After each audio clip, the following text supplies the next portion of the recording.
चलिए दोस्तों, आज से हम लोग कोल्ड वॉर एरा स्टार्ट करें। चैप्टर फर्स्ट है पॉलिटिकल साइंस का। तो आप लोगों को साथ ही साथ मैं बता दूं कि इस बार का जो पेपर का जो पैटर्न है कुछ चेंज हुआ है।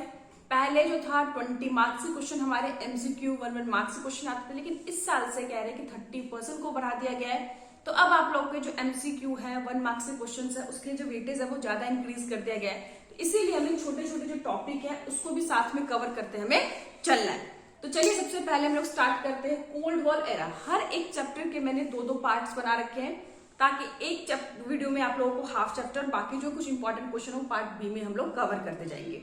तो आज जो हम लोग पढ़ेंगे इसके अंदर 3 इंपॉर्टेंट चीजों को पढ़ेंगे। सबसे पहले हम लोग क्यूबा मिसाइल क्राइसिस पढ़ेंगे, फिर कोल्ड वॉर पढ़ेंगे और तीसरा जो इमरजेंस ऑफ 2 सुपर ब्लॉक।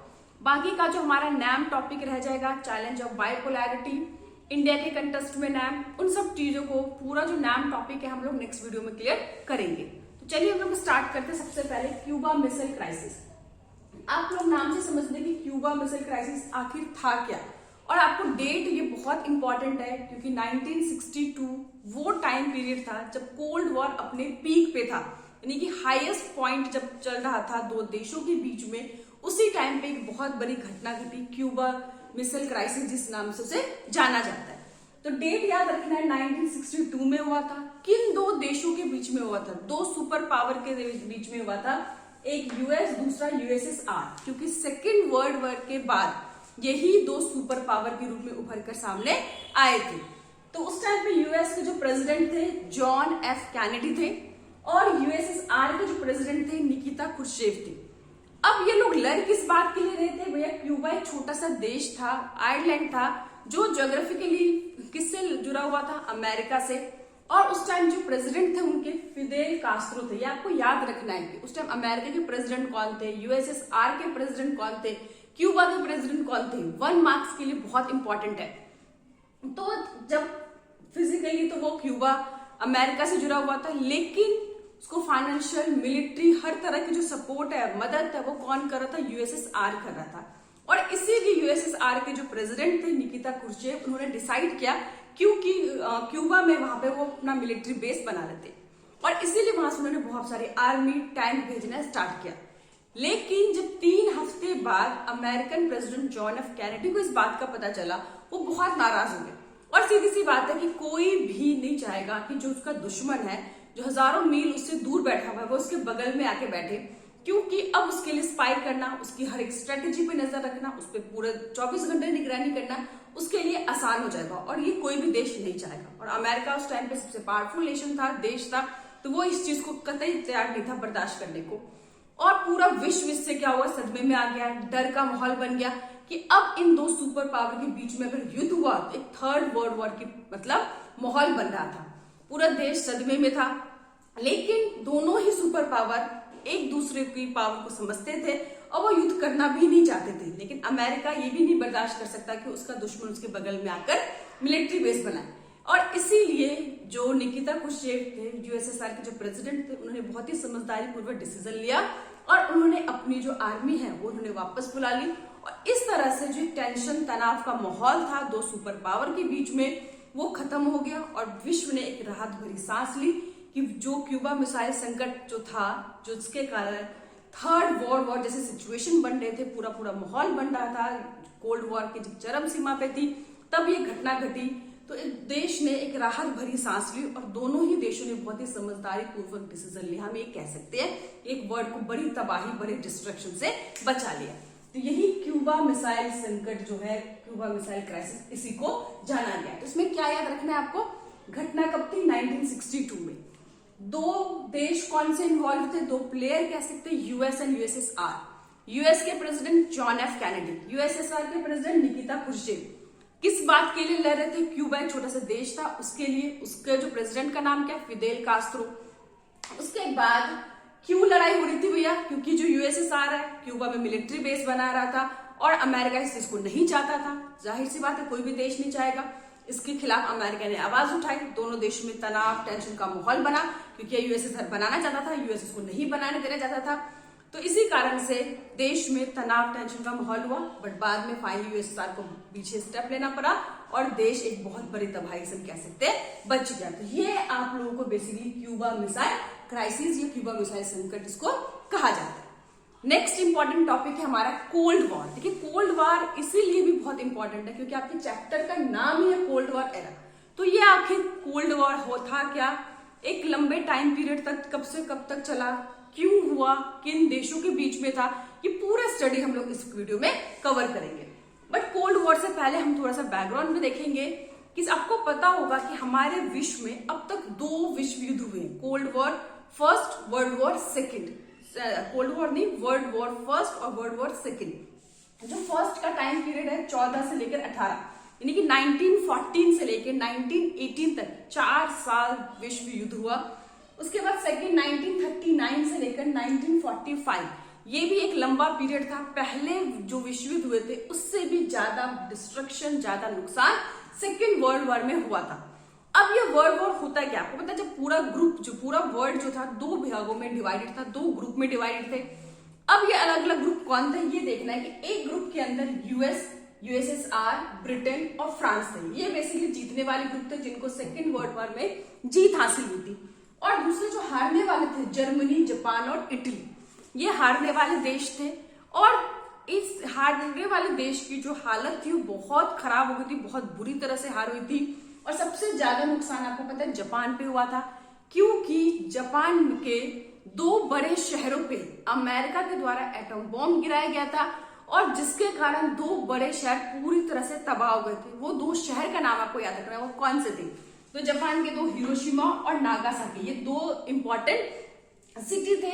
अब उनके ऊपर जो बॉम्ब गिराए गए थे उनका कोड नेम याद करना है क्योंकि 1 मार्क्स में क्वेश्चन आ सकता है। तो हिरोशिमा पे जो गिराए गए लिटिल बॉय और नागासाकी पे जो गिराए थे फैट मैन, ये आपको 1-1 नंबर के लिए याद करना है। अब जापान पे जो एटम बॉम्ब अमेरिका के द्वारा गिराया गया तो इस बात की कई सारे देशों ने बहुत आलोचना की, क्रिटिसाइज किया, क्योंकि जापान जब ऑलरेडी सरेंडर कर चुका था, अपना आत्मसमर्पण कर चुका था, हार मान चुका था, तब जीतने वाले देश सुपर पावर अमेरिका, आखिर उसको क्या जरूरत थी कि वो उसके इतने बड़े तबाही करे, 2 बड़े शहरों को उसने तबाह कर दिया, एटम बॉम्ब गिराया। बहुत सारे देशों ने इस चीज को बहुत ज्यादा निंदा की, उसकी बुराई की। लेकिन कुछ देश अमेरिका के जो सपोर्ट में थे उन्होंने इसकी दलील दी कि अगर अमेरिका जापान के ऊपर एटम बम नहीं गिराता तो सेकेंड वर्ल्ड वॉर कभी खत्म नहीं होता और पता नहीं कितने टाइम तक चलता और पूरे विश्व को बहुत ज्यादा नुकसान होता। इस नुकसान को देखते हुए अमेरिका ने ये बड़ा कदम उठाया। तो ये आपस में एक तरह से हम कह सकते हैं डिबेट का क्वेश्चन था, कुछ लोग इसके फेवर में थे, कुछ लोग इसके अगेंस्ट में थे, लेकिन जापान का बहुत बड़ा नुकसान उन्होंने किया था। तो जैसे ही इसके बाद ही 1945 में इस एटम बम गिराने के बाद ही जो सेकेंड वर्ल्ड वॉर था खत्म हो गया। और जीतने वाले देश में भी जो 2 देश थे, यूएस एंड यूएसएसआर, ये एक सुपर पावर के रूप में उभर कर सामने आए थे। इन्हीं को सबसे ज्यादा फायदा हुआ था। और यहीं से देखिए यहाँ पे दोनों एक साथ एक ग्रुप में है, लेकिन जब जीत गए तो अब इनके बीच में क्या हो गया, कंपटीशन स्टार्ट हो गया। आप लोगों ने अपनी क्लास में भी देखा होगा, कभी भी जो बच्चा फर्स्ट आता, जो सेकंड आता, उनके आपस में नहीं बनती। क्यों? क्योंकि उनके बीच बहुत टफ कंपटीशन होता है फर्स्ट और सेकंड का। तो यही सिचुएशन कुछ यूएस एंड यूएसएसआर के बीच में था कि अब जो थे, जब उन्होंने सेकेंड वर्ल्ड वॉर हुआ था, दोनों एक ही ग्रुप में थे, जीते थे, लेकिन अब अपने आप को सुपर पावर कौन है, नंबर 1 कौन है, इस बात के लिए इनकी आपस में क्या होगी, लड़ाई एक तरह से स्टार्ट होगी। देखिए कभी भी उन्होंने किसी भी तरह का कोई युद्ध नहीं किया, ना कोई हथियार यूज किए, ना कोई आर्म यूज किए, लेकिन उनके बीच एक टेंशन, तनाव का जो माहौल बना रहा, हमेशा जो डिप्लोमेटिकली अपने आप को एक दूसरे को हमेशा नीचे दिखाने कोई मौका नहीं छोड़ते, किस तरह से एक दूसरे को कमजोर करने की कोशिश करते, शब्दों से बयानबाजी करते, लेकिन एक्चुअल वॉर कभी भी इनके बीच में नहीं हुआ था। इसीलिए इस पीरियड को कोल्ड वॉर कहा गया। तो याद रखना, कोल्ड वॉर स्टार्ट कब हुआ, 1945 में। जैसे सेकेंड वर्ल्ड वॉर खत्म हुआ तभी इन दोनों देशों के बीच में, जो super power US and USSR के बीच में, और 1991 तक चला, जब यूएसएसआर डिसइंटीग्रेट हो गया, विघटन हो गया, खत्म हो गया। तो जब आपका कॉम्पिटिटर ही मार्केट से चला जाएगा, खत्म हो जाएगा, अब आप ही बच जाओगे, तो सीधी सी बात है कोल्ड वॉर एरा भी क्या हो गया, खत्म हो गया। तो टाइम पीरियड याद रखना है 1945 से लेकर 1991 तक। किन 2 देशों के बीच में था, यूएस एंड यूएसएसआर के बीच में था। एक इंटेंस कंपटीशन था, एक तनाव का माहौल था, एक दूसरे को शब्दों से बयानबाजी करते थे, डिप्लोमेटिकली कभी भी एक दूसरे को नीचे दिखाने का मौका नहीं छोड़ते थे, बट कभी भी एक्चुअल वॉर नहीं हुआ, क्योंकि हर एक देश को दूसरे देश की शक्ति का अंदाजा था और कोई भी देश को पता है कि उस टाइम पर उन्होंने 2 बड़े विश्व युद्ध देखे थे। वो नहीं चाहते थे कि थर्ड वर्ल्ड वॉर हो, क्योंकि युद्ध से केवल और केवल डिस्ट्रक्शन होता है, नुकसान होता है, कभी भी किसी देश को फायदा नहीं होता है। इसीलिए वो एक्चुअल वॉर पे नहीं गए।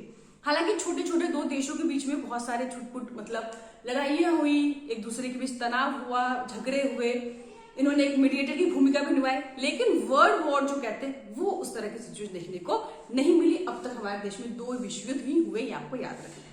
तो ये हमारा बेसिकली क्या था, आपको कोल्ड वॉर याद रखना है। इसमें क्या क्या याद रखना है, पीरियड 1945 से 1991 तक। फर्स्ट वर्ल्ड वॉर कब हुआ, 14 से 18। सेकेंड वर्ल्ड वॉर कब हुआ, ग्रुप जीतने वाले ग्रुप में कौन से देश थे, हारने वाले ग्रुप में कौन से देश थे, जापान के 2 बड़े शहर पे जो अमेरिका के द्वारा एटम बॉम्ब गिराए गए वो कौन से 2 देश थे, कौन से 2 शहर थे, उसके बाद उनके जो कोड नेम क्या थे। तो ये सारी चीजें आपको कोल्ड वॉर के लिए याद रखना है। अब हमारा नेक्स्ट थर्ड इंपॉर्टेंट टॉपिक जो हम आज इस क्लास में डिस्कस करेंगे वो हमारा इमरजेंस ऑफ 2 पावर ब्लॉक। ये मैंने आपको बताया था कि जैसे कोल्ड वॉर स्टार्ट हुआ था 1945 में, एक ग्रुपिज्म का दौर भी स्टार्ट हो गया था। ग्रुपिज्म मतलब क्या, कि ग्रुप बनाना। देश पूरे 2 भागों में डिवाइड हो गए थे। दोनों ही सुपर पावर अपने अपने पावर को एक्सपैंड करना चाहते थे, बढ़ाना चाहते थे, और जितने ज्यादा देश इनके साथ इन्वॉल्व होंगे, जितने ज्यादा देश इनके साथ आएंगे, उतना ही ज्यादा क्या होगा, वो सुपर पावर बनेंगे। और इसीलिए ग्रुपिज्म का दौर बेसिकली स्टार्ट हुआ कोल्ड वॉर के टाइम से। अब प्रॉब्लम क्या थी कि जो ग्रुपिज्म का दौर तो स्टार्ट हो गया, लेकिन सबसे पहले ग्रुपिज्म कहां हुआ, यूरोप में। कि इस कारण से पूरा यूरोप 2 भागों में बट गया, ईस्टर्न यूरोप और वेस्टर्न यूरोप। ठीक है, जो ईस्टर्न यूरोप थे, याद रखना आपको, जो ईस्टर्न यूरोप थे वो यूएसएसआर के साथ, ईस्टर्न जितने भी नेशन थे यूरोप के वो सारे किसके ग्रुप में जुड़ गए, यूएसएसआर का। जो वेस्टर्न यूरोप थे के जो भी कंट्री थे, देश थे, वो किसके ग्रुप में शामिल हो गए, यूएस अमेरिका के ग्रुप में। इसी कारण से यूएसएसआर को ईस्टर्न अलायंस कहा जाता है और यूएसआर को और यूएस को वेस्टर्न अलायंस कहा जाता है, क्योंकि वेस्टर्न जितने भी देश थे वो यूएस के साथ जुड़े हुए थे, और जितने भी ईस्टर्न अलायंस थे, यानी कि ईस्टर्न ग्रुप थे यूरोप के, वो सारे किसके साथ थे, यूएसएसआर के। और देखते ही देखते इन देशों ने अपनी मिलिट्री अलायंस भी बना ली। सबसे पहले किसने बनाई, यूएस ने वेस्टर्न अलायंस। कब बनाए, 1949 में। उसका नाम क्या था मिलिट्री अलायंस का, NATO, North Atlantic Treaty Organization. ये 12 देशों के द्वारा बनाए गए थे। इसमें अमेरिका सहित 12 देश मेंबर थे, और ये 12 देशों ने अपने आप को इस तरह से दिखाया कि ये 12 देश एक पूरे तरह से ग्रुप बने हुए हैं, और इनमें से किसी भी एक देश पे कोई भी अटैक करेगा तो उस देश पर अटैक नहीं माना जाएगा, 12 देशों पे अटैक माना जाएगा, और सब मिलकर इसका मुकाबला करेंगे। एक तरह से यूनिटी दिखाने की कोशिश की। बदले में यूएसएसआर ने 1955 में वॉर्सा पैक्ट बनाया। ये भी मिलिट्री अलायंस था कि अगर नाटो के जवाब में बेसिकली ये बनाया गया था। तो इस तरह से ग्रुपिज्म का दौर बना, मिलिट्री अलायंसेस बने। तो ये आपको क्या याद रखना है कि नाटो कब बना, 1949 में। फुल फॉर्म क्या है नाटो का, तो नॉर्थ अटलांटिक ट्रीटी ऑर्गेनाइजेशन। किसके द्वारा बनाया गया, यूएस के द्वारा बनाया गया। कौन लीड कर रहा था, कौन नेतृत्व था, यूएस था। ईस्टर्न अलायंस किसके द्वारा बनाया गया, यूएसएसआर के द्वारा। ये ईस्टर्न वेस्टर्न क्यों कहा गया, क्योंकि यूरोप में स्टार्ट हुआ था ये ग्रुपिज्म का दौर।